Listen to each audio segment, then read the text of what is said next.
Hello friends, स्वागत है आपका अपने यूट्यूब चैनल पर। पिछले वीडियो में हमने लंग्स की एनाटॉमी को देखा था, तो आज हम देखेंगे लंग्स की फिजियोलॉजी कि लंग कैसे काम करता है, कैसे हम सांस लेते हैं। तो पिछले वीडियो में हमने लंग्स को देख लिया था, तो उस वीडियो को देख के आपको एक डाउट आना चाहिए कि क्या सारे मैमल्स, मतलब सारे मैमल्स नहीं, सारे जानवर जो इस पृथ्वी पर हैं सब क्या फेफड़े से ही सांस लेते हैं? नहीं, ऐसा नहीं है। सारे जानवर फेफड़े से सांस नहीं लेते हैं। अब हम बात करें मैमल्स की, जो हम खुद अपन मानव की बात करें, ह्यूमन की बात करें, तो मैमल्स को हिंदी में स्तनधारी बोलते हैं। जितने भी मैमल्स होते हैं वो लंग से सांस लेते हैं। स्तनधारी मतलब जितने भी जानवर हैं जो अपने बच्चों को दूध पिलाते हैं उनको स्तनधारी बोलते हैं। अब ये मैमल्स मैं आपको जब एनिमल किंगडम पढ़ाऊंगा उसमें काफ़ी डिटेल्स में पढ़ाऊंगा। अभी मैं वैसे बता रहा हूँ कि जितने भी जो अपने बच्चों को दूध पिलाते हैं, जैसे बैट हो गया, चमगादड़ हो गया, ह्यूमन हो गया, कुत्ता हो गया, गाय हो गया, भैंस हो गई, ये जितने भी जानवर हम देख रहे हैं ये सब मैमल्स हो गए। तो ये सांस लेते हैं फेफड़े से। अब आप बोलोगे कि क्या कीड़े भी सांस लेते हैं? उनमें क्या होता है, वो कैसे सांस लेते हैं? तो जो कीड़े होते हैं ना, उसमें ट्रैकियल ट्यूब होता है। क्या होता है? ट्रैकियल ट्यूब होता है। वो ट्रैकियल ट्यूब से सांस लेते हैं। आप पूछोगे आप ट्रैकियल ट्यूब क्या होती है, तो मैं जब आपको लंग्स पढ़ाऊंगा तो मैं बताऊंगा कि जो हमारे पास भी ट्रैकिया होती है, लेकिन ट्रैकिया आगे चल के लंग्स में डिवाइड हो जाती है। तो वो ट्रैकिया हमारे में एक ट्यूब का काम करती है। लेकिन जो कीड़े होते हैं ना, जैसे ये छोटे छोटे कीड़े हो गए हैं उनमें, और ये जो आप स्नैक देख रहे हैं उसमें, स्नैक को सांप बोलते हैं हिंदी में, तो इनमें ट्रैकियल ट्यूब होती है, इसमें लंग्स नहीं होता है। अब बात करें जो पानी में रहते हैं मछलियों की, तो मछलियाँ गिल्स से सांस लेती हैं। किससे लेती हैं? गिल्स से। आपने देखा होगा उनके ये माउथ के बगल में रेड रेड कलर का होता है, उसे गिल्स बोलते हैं। तो वो क्या करते हैं? गिल्स के थ्रू। अब हम बात करते हैं फ्रॉग की। फ्रॉग ऐसा एनिमल है जो तीनों जगह पाया जाता है। वो ज़मीन पर पाया जाता है, ज़मीन में भी होता है, वो पानी में भी रहता है। तो आप सोचोगे ये कैसे सांस लेता है, ये तो तीनों जगह रहता है। तो जब फ्रॉग होता है ना, जब वो ज़मीन पर होता है तो वो लंग से सांस लेता है, फेफड़े से सांस लेता है। और जब वो ज़मीन के अंदर चला जाता है, आप पूछोगे ज़मीन के अंदर कब जाता है, तो जब बहुत ही ज़्यादा गर्मी पड़ती है या बहुत ही ज़्यादा ठंडा पड़ता है, तो आप देखते हो उस टाइम एक भी फ्रॉग नहीं दिखते हैं, एक भी मेढक नहीं दिखते हैं। वो कहाँ चले जाते हैं? तो वो हाइबरनेशन और एस्टिवेशन में चले जाते हैं। हाइबरनेशन एस्टिवेशन में आपको आगे बताऊंगा। हाइबरनेशन विंटर स्लीप को बोलते हैं और एस्टिवेशन समर स्लीप को बोलते हैं। तो वो ज़मीन के अंदर चला जाता है। तो आप पूछोगे कि वो कैसे सांस लेता है? ज़मीन के अंदर ना तो हवा जा रही है ना कुछ, तो वो कैसे सांस लेता है? तो जब वो ज़मीन के अंदर चला जाता है तो वो अपने स्किन से सांस लेता है। किससे सांस लेता है? स्किन से। स्किन मतलब त्वचा से सांस लेता है। उस रेस्पिरेशन को क्यूटेनियस रेस्पिरेशन बोलते हैं। और जब वो रेनी सीजन, बरसात के दिन आते हैं, तो देखते हैं आपकी चारों जगह मेढक मेढक, हर तरफ मेढक ही मेढक होते हैं। अभी मेरे घर के चारों तरफ मेढक हैं, अभी वो बहुत चिल्ला रहे थे, अभी बंद हुए हैं बोलना। तो वो पानी में किससे सांस लेते हैं? तो वो गिल से सांस लेते हैं। इसको आप नोट डाउन कर लीजिएगा कि फ्रॉग, ये थोड़ा सा इस पे क्वेश्चन आ जाता है, कभी कभी पूछ लेता है, और जानना भी ज़रूरी है क्योंकि ये तीनों जगह पाया जाता है। और क्या क्या मतलब इसकी क्या क्या कहाँ का रहता है, किस टाइप का होता है। अब हम बात करते हैं अपने मेन टॉपिक पे, आते हैं मैकेनिज्म ऑफ ब्रीदिंग पे।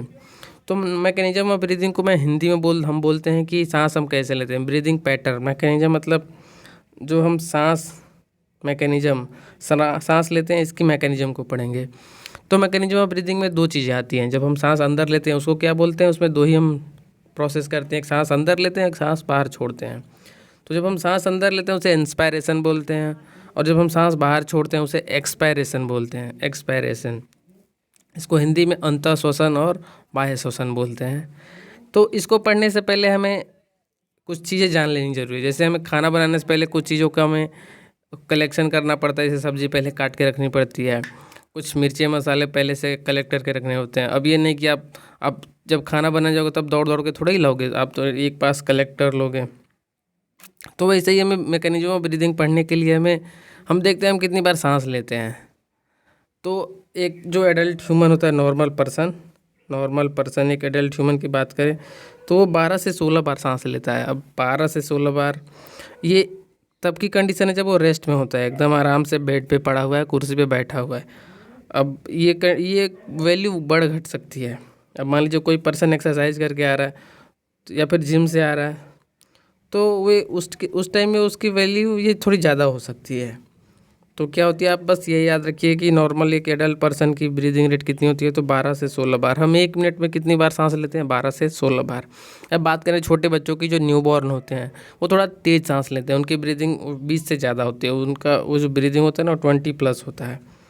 वो क्या करते हैं, उनका ब्रीदिंग रेट वो 20 से ज़्यादा बार सांस लेते हैं 1 मिनट में, क्योंकि छोटे होते हैं, उनका लंग्स उतना भी वेल डेवलप नहीं होता है, इसलिए। तो हमने ब्रीदिंग को देख लिया, कितनी बार हम सांस लेते हैं। अब हम पढ़ेंगे कि अब हम देखेंगे कि जो हम सांस लेते हैं ना, वो हवा, वो कैसे कैसे हमारे लंग्स में, किस किस रूट के थ्रू होते हुए हमारे लंग्स में पहुंचती है, तो उसको हम देखते हैं। तो देखते हैं, जो हम सांस लेते हैं ना, तो सबसे पहले कहाँ आता है, नोज में आता है। कहाँ से आता है, नोज से। आपको पता ही होगा कि हम नाक से सांस लेते, नाक से पहले हम सांस अंदर लेते हैं, तो सबसे पहले नाक से हम सांस को क्या करते हैं, अंदर करते हैं, अंदर करते हैं। तो ये क्या आता है, नजल कैविटी। ये जो नाक वाला एरिया है ना, ये जो अंदर नाक जाके एक नजल कैविटी, मुंह के ऊपर और नाक के अंदर के कैविटी को क्या बोलते हैं, नजल कैविटी बोलते हैं। नजल कैविटी के बाद हवा फेरिंग्स में आती है। ये आप देखिए फेरिंग्स, ये वाला है फेरिंग्स पोर्शन। इसमें क्या होता है, खाना और हवा दोनों एक साथ आता है। तो हमारे घर के लोग इसलिए बोलते हैं कि खाना खाते टाइम बोला मत करो, क्योंकि यहाँ से देखिए एक 2 ट्यूब होती है। देखिए आप ये लैरिंग्स देख रहे हैं ना, लैरिंग्स को साउंड बॉक्स बोलते हैं। यहाँ से देखिए, अब इधर की तरफ ये जो है ना ब्लू कलर वाली, ये फूड पाइप है, और ये जो है ना, ये ट्रैकिया, ये एयर पाइप है जो लंग्स में हवा लेके जाती है। और यहाँ पे देखिए दोनों की एक ही ओपनिंग है। यहाँ पे बस दोनों एक ही जगह, खाना और हवा दोनों एक ही जगह आ रहा है। यहाँ पे एक वॉल्व लगा होता है, इसे यूवुला बोलते हैं। अगर इस वॉल्व में थोड़ा सा भी, अगर हम खा रहे हैं उस टाइम बोल रहे हैं, तो उसमें अगर गड़बड़ी हुई ना, तो ये हमारा खाना सीधे लंग्स में चला जाएगा, और लंग्स में चला गया तो बड़ी दिक्कत होती है, आदमी तुरंत खांसने लगता है। इसलिए घर के लोग बोलते हैं कि खाना खाते टाइम बोलना नहीं चाहिए। तो देखिए उसके बाद क्या होता है, नोज से नजल कैविटी, नजल कैविटी से फेरिंग्स, फेरिंग्स से क्या आता है, लैरिंग्स, लैरिंग्स के बाद ये देखिए नीचे ट्रैकिया हुआ है। ये क्या लिखा है, ट्रैकिया। यहाँ पे देखिए ट्रैकिया, ये लैरिंग्स, नजल कैविटी, याद रखिएगा आप। ट्रैकिया, ये देखिए जो ट्रैकिया यहाँ तक आ रही है ना, ट्रैकिया, मैंने अभी इंसेक्ट में बताया था कि उनमें ट्रैकिया ट्यूब होता है, उनमें लंग नहीं होता, बस यही ट्रैकिया ट्यूब होती है। यहीं से उनमें गैस का क्या होता है, एक्सचेंज हो जाता है। उसके बाद देते ट्रैकिया के बाद देखिए ये ब्रोंकस। ट्रैकिया आगे जब लंग्स में घुस रही हैं, जो लंग्स में घुस रही हैं, उन्हें क्या बोलते हैं, ब्रोंकस बोलते हैं, ब्रोंकस। अब ब्रोंकस आगे चल के ब्रोंक्यूल्स और भी पार्ट में डिवाइड हो जाते हैं। देखिए ये देखिए छोटे छोटे पार्ट में, जैसे उसकी ब्रांचेज निकल रही हैं ब्रोंक्यूल्स की। ब्रोंकस की ब्रांचेस क्या होंगी, ब्रोंक्यूल्स हो गई। ब्रोंक्यूल्स के बाद ये लास्ट वाला एल्वियोलाई होता है, जिसको मैंने दिखाया था लास्ट वाले वीडियो में आपको कि वो एल्वियोलाई क्या होती है। तब जाके वहाँ पे क्या पहुँचता है, एल्वियोलाई तक हवा क्या होती है, पहुँचती है। क्या होती है, एल्वियोलाई तक हवा पहुँच जाती है। क्या होती है, एल्वियोलाई तक हवा पहुँचती है। अब हम स्टार्ट करते हैं मैकेनिज्म ऑफ ब्रीदिंग का फर्स्ट स्टेप, इंस्पायरेशन। मैंने बताया था ना, मैकेनिज्म ऑफ ब्रीदिंग में हम सांस को अंदर लेते हैं और सांस को बाहर छोड़ते हैं। तो हम पढ़ेंगे अब सांस को अंदर लेना। सांस को जब हम अंदर लेते हैं तो उसे बोलते हैं इंस्पिरेशन। इंस्पिरेशन, ये क्या बोलते हैं, इंस्पिरेशन, क्या बोलते हैं, इंस्पिरेशन। इसको हिंदी में अंतः श्वसन बोलते हैं, अंतः श्वसन। क्या बोलते हैं, अंतः श्वसन। हम अंदर सांस लेते हैं, उसमें क्या होता है, अंतः श्वसन। अब देख लेते हैं इंस्पिरेशन, इसको क्या बोलते हैं। इसमें देखिए कितना टाइम लगता है। अब देखिए यहाँ पे लिखा हुआ है सीधे इंग्लिश में, मैं इसको आप बोल दे रहा हूँ, एटमॉस्फेरिक ड्रॉ इन। इसे एटमॉस्फेरिक जो हवा हमारे वातावरण में हवा है, उसको क्या होते हैं, अंदर लेते हैं, इंस्पिरेशन। तो इंस्पिरेशन सांस अंदर लेना, तो हम वही लेते हैं। अब इसमें कितना टाइम लगता है, याद रखिएगा 2 सेकंड का टाइम लगता है। पूरी ब्रीदिंग में 5 सेकंड का टाइम लगता है। सांस अंदर लेना और सांस बाहर छोड़ना, इसको पूरी एक ब्रीदिंग बोलते हैं। तो इसमें टोटल 5 सेकंड का टाइम लगता है। तो जो हम सांस अंदर लेते हैं ना, वो 2 सेकंड में हम सांस को अंदर ले लेते हैं, और 3 सेकंड में सांस को हम बाहर छोड़ते हैं। अब ये देखिए जो इंस्पिरेशन है ना, वो एक्टिव प्रोसेस है। क्या है, एक्टिव प्रोसेस। एक्टिव प्रोसेस क्या होता है, इसमें एनर्जी कंज्यूम होती है। एनर्जी कंज्यूम मतलब सांस लेने में हमें थोड़ा सा फोर्स लगाना पड़ता है। जो फोर्स लगाएंगे तो हमारी मसल्स क्या होंगी, कॉन्ट्रैक्ट होती हैं। तो मसल्स जब मूवमेंट करेंगे तो एनर्जी कंज्यूम करेंगे, मतलब ऊर्जा की खपत करेंगे।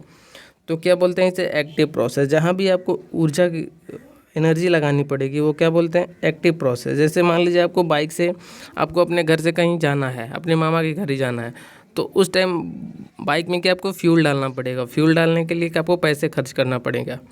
तो वैसे ही यहाँ पे पैसा मतलब समझ लीजिए, जो एनर्जी है उसी को पैसा समझ लीजिए। तो क्या हुआ, एक्टिव प्रोसेस होगा। ऐसा तो है नहीं कि आप अपने आप चले जाओगे।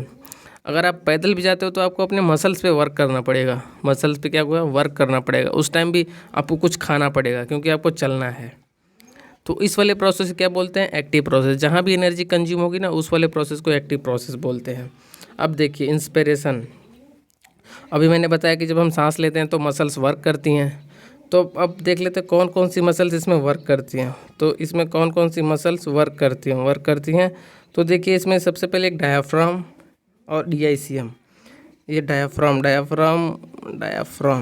ये देखिए डायाफ्राम और एक्सटर्नल इंटरकॉस्टल मसल्स। ये ईआईसीएम एक मसल्स हैं, ये नाम है एक मसल्स का। जो हमारी रिब्स है ना, ये पसलियाँ हैं, इनके बीच में मसल्स होती हैं, उसी को क्या बोलते हैं, ईआईसीएम। क्या बोलते हैं, ईआईसीएम। क्या बोलते हैं, ईआईसीएम। और ये डायाफ्राम क्या होता है, तो डायाफ्राम ये भी मसल्स होता है जो क्या करता है, थोरैसिक कैविटी और एब्डोमिनल कैविटी, ये पेट वाले रीजन को और चेस्ट वाले रीजन के बीच में ऐसे एक स्ट्रक्चर होता है, उसे क्या बोलते हैं, डायाफ्राम बोलते हैं। अभी मैं आपको डायग्राम में दिखाऊंगा। तो इसमें क्या होता है, उसका कॉन्ट्रैक्शन होता है। अब देखिए हम सांस कैसे लेते हैं। तो इसमें सांस जब हम अंदर लेते हैं ना, तो उसमें देखिए क्या होता है। आप कभी अपना सांस ले रहे हैं उस पर गौर करिएगा कि जब हम सांस लेते हैं तो देखिए हमारा चेस्ट, जो हमारा सीना है, वो ऊपर की तरफ आता है, ऊपर की तरफ आता है। स्टर्नम, मैंने जब स्केलेटल सिस्टम पढ़ा था उस टाइम मैंने स्टर्नम भी आपको पढ़ाया था अच्छे तरह से, और डायफ्राम भी पढ़ाया था, स्टर्नम। तो देखिए जो हमारा चेस्ट वाला रीजन है ना, ये थोड़ा ऊपर की तरफ आता है। तो ये कैसे आता है, तो जो हमारी ईआईसीएम मसल्स है ना, ये एक्सटर्नल इंटरकॉस्टल मसल्स, इसको हिंदी में भी वही बोलते हैं। तो ये क्या करती हैं, हमारे जो कॉन्ट्रैक्ट करते हैं, तो हमारा ये जो सीना है ना, ये ऊपर की तरफ आता है। और जो डायफ्राम होता है, ये बताऊँ, ये दिखता नहीं, ये अंदर लंग्स के नीचे होता है। तो वो क्या होता है, पहले ऐसे इस शेप में होता है, इस शेप में क्या होता है, इस शेप में। ये जो हमारा, ये देखिए इस शेप में हमारा डायफ्राम होता है। पहले नॉर्मल कंडीशन में ऐसे होता है। जब हम सांस लेते हैं ना, जब हम सांस लेते हैं तो ये क्या होता है, ऐसे फ्लैट हो जाता है। क्या होता है, ऐसे फ्लैट हो जाता है। अब देखिए पहले ये इतनी जगह थी, यहाँ पे हमारे लंग्स पड़े हुए हैं, यहाँ पे मान लीजिए हमारे लंग्स पड़े हुए हैं, ये डायफ्राम है। तो ये पहले इतनी जगह थी, अब हमने सांस लिया तो ये ऐसे इधर की तरफ चला गया, और जो हमारे ये जो थोरैसिक कैविटी, जो सीना है, वो थोड़ा ऊपर की तरफ आ गया। तो देखिए ये इतना स्पेस खाली हो गया ना, तो इतने स्पेस में हवा क्या होती है, भर जाती है। क्या होती है, हवा भर जाती है। देखिए ऐसे मैंने बताया, ये डायफ्राम जो होता है ना, ऐसे नॉर्मल पोजीशन में ऐसे होता है। जब हम सांस लेते हैं ना तो ये ऐसे फ्लैट हो जाता है। क्या होता है, तो इसमें कॉन्ट्रैक्शन हो जाता है, और स्टर्नम आगे की तरफ होती है। यही पूछता है कि कौन कौन सी मसल्स इसमें क्या काम करती हैं। तो डायफ्राम क्या होता है, कॉन्ट्रैक्ट होता है, फ्लैट हो जाती है। ये देखिए फ्लैट मतलब समतल बोलते हैं इसे हिंदी में, समतल, इसे फ्लैट, ये फ्लैट हो जाना। पहले ये नॉर्मल पोजीशन में ऐसे रहता है जब हम अंदर सांस लेते हैं तो ऐसे हो जाता है। अब देखिए स्टर्नम क्या होती है, अब हमने बताया कि सीना आगे की तरफ होता है। अब देखिए इसमें, अब यहाँ में डायग्राम पे आप देख लीजिए, ये देखिए रिब्स एंड स्टर्नम क्या होती है, आगे की तरफ रेज हो रही हैं। क्या हो रही हैं, ये देखिए रिब्स एंड स्टर्नम क्या होती हैं, रेज हो रही हैं। क्या हो रही हैं, रिब्स एंड स्टर्नम रेज हो रही हैं। यहाँ पे आप डायग्राम में देखिए रिब्स एंड स्टर्नम, ये देखिए रिब्स एंड स्टर्नम रेज मतलब उठ रही हैं। और ये देखिए डायफ्राम कॉन्ट्रैक्ट हो रहा है। डायफ्राम देखिए नीचे की तरफ आ रहा है। जब नीचे की तरफ आएगा तो हमारा वॉल्यूम क्या होगा, देखिए एयर इंटर इन लंग, एयर क्या होगी, अंदर आएगी। ये वाला डायग्राम आप बाद में देखिएगा, जब एक्सपायरेशन पढ़ाऊँगा तब आप देखिएगा। अभी आप इस वाले डायग्राम पे फोकस करिए।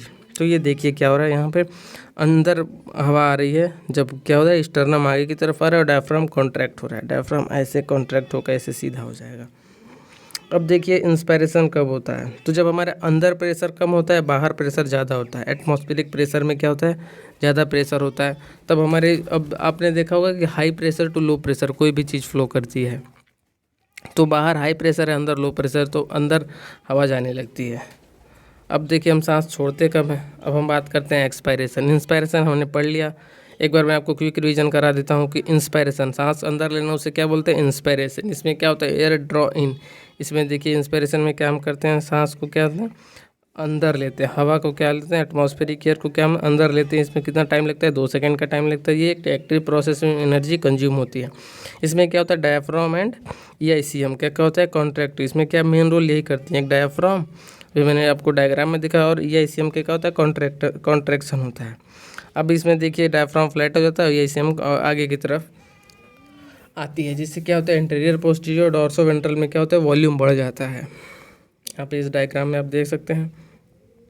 उसके बाद हम चलते हैं एक्सपीरेशन, एक्सपायरेशन, एक्सपायरेशन। इंस्पायरेशन को अंतः श्वसन बोलते हैं, इसको क्या बोलते हैं बाह्य श्वसन, बाह्य श्वसन या निःश्वसन, बाह्य श्वसन या निःश्वसन भी बोलते हैं, मतलब छोड़ना, बाह्य श्वसन या निःश्वसन। अब एक्सपायरेशन हमने बताया हिंदी में कि जब हम सांस को छोड़ते हैं उसे क्या बोलते हैं एक्सपीरेशन, एक्सपीरेशन। इसमें क्या होता है ये देखिए एल्वियोलर एयर। अब हम सांस कैसे छोड़ते हैं, जो हमने सांस अंदर लिया उसी को छोड़ते हैं ना, क्या करते हैं जो सांस हमने अंदर लिया उसी को क्या बोलते हैं छोड़ते हैं।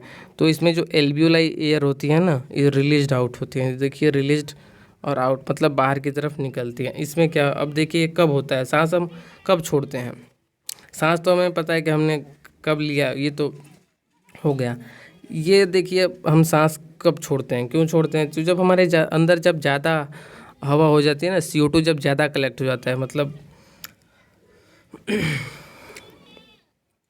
क्या होती है एल्वियोलर एयर क्या होती है, जब इंट्रा पल्मोनरी प्रेशर क्या होता है ज़्यादा हो जाता है, जब अंदर जब लंग्स के प्रेशर जब ज़्यादा हो जाता है ना तब हम सांस छोड़ते हैं, higher than the atmospheric pressure. अभी मैंने पिछले में इंस्पिरेशन में आपको बताया था कि जब अंदर प्रेशर ज़्यादा हो जाती है, मतलब कभी भी कोई भी चीज़ कहाँ से फ्लो करती है, high pressure to low pressure, high pressure to low pressure. तो हमने अब बाहर प्रेशर ज़्यादा था अंदर प्रेशर कम था, तो बाहर से हवा अंदर चली गई, उस प्रोसेस को इंस्पिरेशन बोलते हैं। अब अंदर प्रेशर ज़्यादा हो गया है, लंग्स के अंदर प्रेशर ज़्यादा हो गया इंट्रा पल्मोनरी प्रेशर, तो और बाहर प्रेशर कम हो गया, तो वो क्या होगा हवा अंदर से बाहर की तरफ आएगी, क्या होगी बाहर से अंदर की तरफ आएगी। अब देखिए मैंने बताया था टोटल जो ब्रीदिंग प्रोसेस है उसमें 5 सेकंड का टाइम लगता है, 2 सेकंड इंस्पिरेशन में, 3 सेकंड एक्सपीरेशन में, 3 सेकंड एक्सपीरेशन में, 3 सेकंड एक्सपीरेशन। उसको बताया था मैंने एक्टिव प्रोसेस है, ये क्या पैसिव प्रोसेस है, हमें इसमें कोई एनर्जी नहीं लगानी पड़ती, अपने आप हवा अंदर से बाहर की तरफ आ जाती है। क्या होती है अपने आप हवा अंदर से बाहर की तरफ आने लगती है, क्या होती है ये पैसिव प्रोसेस होती है। क्या होती है पैसिव प्रोसेस, इसमें मतलब हमें एनर्जी नहीं लगानी पड़ती है। इंस्पायरेशन मैंने आपको पढ़ाया तो उसमें बताया था वो एक्टिव प्रोसेस था, मतलब उसमें मसल्स को कॉन्ट्रैक्ट होने में रिलैक्स होने में टाइम मतलब एनर्जी लगती है। इसमें क्या होती है एनर्जी नहीं लगती, जब भी हवा अंदर ज़्यादा हो जाती है तो अपने आप अंदर से बाहर की तरफ फ्लो होने लगती है, तो इसमें कोई भी हमें एनर्जी लगाने की ज़रूरत नहीं पड़ती है। इसमें कितना टाइम लगता है 3 सेकंड। उसमें मैंने बताया था कौन कौन सी मसल्स क्या होती है कॉन्ट्रैक्ट होती है, इसमें सेम उसका उल्टा हो जाएगा। उसमें मैंने बताया था डायफ्राम फ्लैट होता है और स्टर्नम क्या होती है कॉन्ट्रैक्ट होकर वेंट्रल की तरफ आती है। तो इसमें देखिए जब हम सांस छोड़ते हैं, आप खुद आप अपने आप को देख सकते हैं कि आप जब सांस ले रहे हैं तो देखिए क्या हो रहा है, आपका चेस्ट थोड़ा सा ऊपर आ रहा है, एब्डोमिनल कैविटी वो तो नीचे वाली स्टर्नम डायफ्राम तो हम फील नहीं कर सकते, लेकिन हम ये देख रहे हैं कि हमारा चेस्ट ऊपर आ रहा है। अब हम जब सांस छोड़ते हैं तो उस टाइम आप फील कर सकते हैं कि देखिए हमारा चेस्ट नीचे की तरफ जा रहा है और एक मतलब हल्का सा पन फील हो रहा है। तो देखिए इसमें क्या होता है रिलैक्सन ऑफ डायफ्राम एंड ईआईसीएम। जब हम एक्सपीरेशन करते हैं, जब हम सांस छोड़ते हैं तो उसमें क्या होता है, सांस छोड़ते हैं तो उसमें क्या होता है देखिए रिलैक्सेशन, इसमें क्या होता है रिलैक्स हो रहे हैं कौन कौन क्या क्या डायफ्राम, डायफ्राम मैंने और डायफ्राम ये देखिए और ईआईसीएम ये देखिए। उसमें मैंने बताया था कि वो देख रहे थे ये डायफ्राम नीचे की तरफ आ रहा था इंस्पायरेशन में, एक्सपायरेशन में देखिए डायफ्राम ऊपर की तरफ जा रहा है, मतलब डायफ्राम रिलैक्स हो रहा है। एक्चुअली डायफ्राम का नॉर्मल शेप यही होता है, ये नॉर्मल शेप में ऐसे ही रहता है। क्या होता है नॉर्मल शेप में ऐसे रहता है, जब वो कॉन्ट्रैक्ट होता है तो फ्लैट हो जाता है। इसमें देखिए अपने नॉर्मल साइज में देखिए डायफ्राम रिलैक्स्ड, डायफ्राम क्या हो रहा है रिलैक्स हो रहा है, डायफ्राम क्या हो रहा है रिलैक्स हो रहा है, एन आर्च अपवर्ड और ऊपर की तरफ जा रहा है। अब ये देखिए ribs and sternum return to original position, देखिए ribs and sternum returns to original position, देखिए अपने पुरानी वाली अवस्था में जा रही हैं। तो इसमें क्या हो रही है रिलैक्स हो रही हैं रिब्स और स्टर्नम के डायफ्राम क्या होता है रिलैक्स हो रही हैं। इसमें क्या हो रही हैं रिब्स एंड डायफ्राम क्या होती हैं रिलैक्स होती हैं। तो ये था इंस्पायरेशन और एक्सपायरेशन, मैकेनिज्म ऑफ ब्रीदिंग में इंस्पायरेशन और एक्सपायरेशन हमने आपको समझा दिया। अब एक और टॉपिक देख लेते हैं स्टेज ऑफ ब्रीदिंग, कि जो हम सांस लेते हैं उसमें सबसे पहले पहले क्या आता है, कि जैसे मतलब मान लीजिए हम सांस लिए तो हवा किस में गई नाक में गई, उसके बाद नाक से उसका क्या होता है डिफ्यूजन होता है, पल्मोनरी वेंटिलेशन इसे बोलते हैं। उसके बाद वो हवा का क्या होती है लंग्स के थ्रू होते हुए एल्वियोलाई में जाती है, तो एल्वियोलाई से क्या होता है उसका ट्रांसपोर्ट होता है। तो आइए हम देखते हैं वन बाय वन। तो देखिए सबसे पहले जो पल्मोनरी वेंटिलेशन जो स्टेज ऑफ ब्रीदिंग होती है ना, स्टेजेज ऑफ ब्रीदिंग को सांस लेने में कौन कौन सी स्टेज आती हैं, ये पूछ लेता है क्वेश्चन, इसको आप स्किप मत करिएगा, क्योंकि ये ऐसे दे देगा, ऐसे ऑप्शन में दे देगा, ये चारों ऑप्शन दे देगा, पूछेगा पहला कौन सा है, दूसरा कौन सा है, ए कौन सा हो, जैसे मान लीजिए इसको ए दे देगा, इसको बी, इसको सी, डी, ई, एफ ऐसे दे देगा। अब इसमें पूछेगा सबसे पहले क्या होता है, तो इसको आप याद रखिएगा। ऐसे आप ऐसे रटिएगा मत, रटने से वो नहीं हो पाएगा, आप इसको समझ के याद करिए। देखिए सबसे पहले क्या होता है, तो देखिए पल्मोनरी वेंटिलेशन, इसको पल्मोनरी वेंटिलेशन क्या होती है, देखिए हवा में एनवायरनमेंट में हवा है और हमारा नाक है, तो जब तक हम चाहेंगे नहीं तब तक हम बाहर से सांस हवा थोड़े ही ले सकते हैं। तो मैंने मान लीजिए फिर मैंने हवा को अंदर लिया, इसे क्या बोलते हैं, पल्मोनरी वेंटिलेशन। पल्मोनरी क्या बोलते हैं, पल्मोनरी वेंटिलेशन। अब ये हवा कहाँ गई, हमारे लंग्स में जाएगी, हमारे लंग्स में जाएगी। तो मैंने लंग्स को जब पढ़ा था तो आपको बताया था कि उसकी स्ट्रक्चरल एंड फंक्शनल यूनिट क्या होती है, एल्वियोलाई होती है। आपको यहाँ डायग्राम में मैं एल्वियोलाई भी दिखाया हूँ। तो देखिए क्या होती है, स्ट्रक्चरल एंड फंक्शनल यूनिट क्या होती है, एल्वियोलाई होती है। तो ये हवा कहाँ जाएगी, एल्वियोलाई में। कहाँ जाएगी, एल्वियोलाई में। अब वहाँ क्या होगा, इसका डिफ्यूजन होगा। डिफ्यूजन मतलब वहाँ एक्सचेंज होगा, वो उस मेम्ब्रेन को क्रॉस करके, यहाँ पे देखिए, यहाँ जो इसके ये जो रेड और ब्लू कलर की आपको यहाँ पे ब्लड कैपिलरी दिख रही हैं, तो यहाँ पे क्या होगा, उसका डिफ्यूजन होगा। वो ऑक्सीजन क्या होगी, यहाँ इस ब्लड वेसल्स में आ जाएंगे। आपको ये डायग्राम दिख रहा होगा, यहाँ पे आपको ये डायग्राम में कलर चेंज कर देना, यहाँ पे डायग्राम दिख रहा होगा। देखिए ये एल्वियोलाई के बगल में क्या है, ब्लड वेसल्स हैं, कैपिलरी हैं। ब्लड वेसल्स नहीं है, ये बहुत माइन्यूट होती हैं, तो इन्हें कैपिलरी बोलते हैं। तो यहाँ क्या होगा, diffusion of gas across alveolar membrane. ये देखिए दूसरा, diffusion of gas across alveolar membrane. यहाँ क्या होगा, इनका गैसेस का डिफ्यूजन होगा, डिफ्यूजन होगा। अब देखिए अब डिफ्यूजन हो गई, ब्लड कैपिलरी में ऑक्सीजन आ गई है, तो इससे क्या होगा, transport of gases by blood. अब ये ब्लड में आ गई ना, तो ये ब्लड इसको ट्रांसपोर्ट करेगा पूरे बॉडी के सेल्स में, हर एक सेल्स में। मैंने बताया था जब आपको लंग्स पढ़ाया था कि बॉडी के हर एक सेल को एनर्जी की रिक्वायरमेंट होती है, ज़रूरत होती है। तो ये ब्लड क्या करता है, जो ऑक्सीजन और ग्लूकोज को लेके जाता है, और ग्लूकोज का कंबसन कब होगा, वो जलेगा कब, जब ऑक्सीजन से वो बाइंड करेगा, तो ग्लाइकोलिसिस की रिएक्शन चलेगी, क्रेब साइकिल चलेगी, ईटीएस चलेगी। वो मैं आपको पढ़ाऊंगा जब मैं आपको प्लांट में रिस्पिरेशन पढ़ाऊंगा, तो उस टाइम में सारी चीज़ें आपको पढ़ाऊंगा, ग्लाइकोलिसिस, क्रेब साइकिल और ईटीएस। काफ़ी सही तरीके से पढ़ाऊँगा, आपको एक बार में याद हो जाएगा। तो देखिए ट्रांसपोर्ट ऑफ, यहाँ ब्लड का, यहाँ ऑक्सीजन का क्या होगा, ट्रांसपोर्ट हो गया। अब देखिए अब ट्रांसपोर्ट हो गया, तो अब हर एक सेल में पहुँचेंगी। अब ये देखिए ट्रांसपोर्ट हो गया, तो जो ब्लड है ना, वो जो ब्लड लेके जाएगा सेल्स के पास, वहाँ उनका क्या होगा, डिफ्यूजन होगा। क्या होगा, diffusion of gases between blood and tissue, blood and tissue, वहाँ पे क्या होगा, डिफ्यूजन होगा। तो डिफ्यूजन में देखिए दो चीज़ें, जो ऑक्सीजन पहले से पहुँची हुई हैं सेल में, तो उसका कंबसन हो गया ग्लूकोज के साथ, तो वहाँ क्या बनेगा, CO2 बनेगा, कार्बन डाइऑक्साइड। अब ये नई वाली ब्लड लेके क्या गई है, O2 गई है, तो ये ब्लड क्या करेगी, उस सेल्स में, उस कोशिका में O2 को डाल देगी। क्या करेगी, O2 को डाल देगी, और CO2 को क्या करेगी, ले लेगी। क्या करेगी, O2 को डाल देगी और CO2 को क्या करेगी, ले लेगी। तो डिफ्यूजन ऑफ गैसेस, तो वहाँ क्या हो गया, इस प्रोसेस को क्या बोलते हैं, डिफ्यूजन बोलते हैं। अब जिस सेल्स में O2 गया है, जिस कोशिका में ब्लड कैपिलरी ऑक्सीजन लेके गई हैं, वो क्या होगा, उस ऑक्सीजन का यूटिलाइजेशन होगा ग्लाइकोलाइसिस में, क्रेब साइकिल में। तो क्या होगा, जो ऑक्सीजन गई है, अभी मैंने बताया कि जो भी रिएक्शन चलती है ना हमारी बॉडी में, जैसे ग्लाइकोलाइसिस, क्रेब साइकिल, ये तो बिना ऑक्सीजन के नहीं चलती हैं। ग्लाइकोलाइसिस तो नहीं, लेकिन क्रेब साइकिल, ग्लूकोज से हमें एनर्जी प्रोड्यूस करने के लिए ऑक्सीजन रिक्वायरमेंट होती है। तो वो क्या होगा, ऑक्सीजन ग्लूकोज से बाइंड करेगा और CO2 में कन्वर्ट हो जाएगा, और एनर्जी क्या होगी, रिलीज हो जाएगी। तो वहाँ क्या हुआ, देखिए यूटिलाइजेशन हुआ, क्या हुआ, उस ऑक्सीजन का, O2 केमिकल फॉर्म में ऑक्सीजन को O2 लिखते हैं इसे, और CO2 और कार्बन डाइऑक्साइड को CO2 ऐसे लिखते हैं। तो उस ऑक्सीजन का क्या होगा, यूटिलाइजेशन। क्या होगा, उस ऑक्सीजन का क्या होगा, यूटिलाइजेशन। और यूटिलाइजेशन भी मैंने बताया कि ऑक्सीजन से ग्लूकोज से बाइंड करेगा, उसको CO2 में कन्वर्ट होगा, और क्या वहाँ से रिलीज होगा, CO2। क्या रिलीज होगा, CO2। तो ये हमने इतनी चीज़ें पढ़ लिया, स्टेज ऑफ ब्रीदिंग हमने इतनी चीज़ें पढ़ लिया। तो अब हम अगले टॉपिक में पढ़ेंगे वॉल्यूम, इनमें कौन कौन से वॉल्यूम होते हैं। तो मिलते हैं अगले वीडियो में। अगर वीडियो पसंद आए तो लाइक करें, शेयर करें, और चैनल को सब्सक्राइब करना बिल्कुल ही मत भूलें। तब तक के लिए जय हिंद, वंदे मातरम।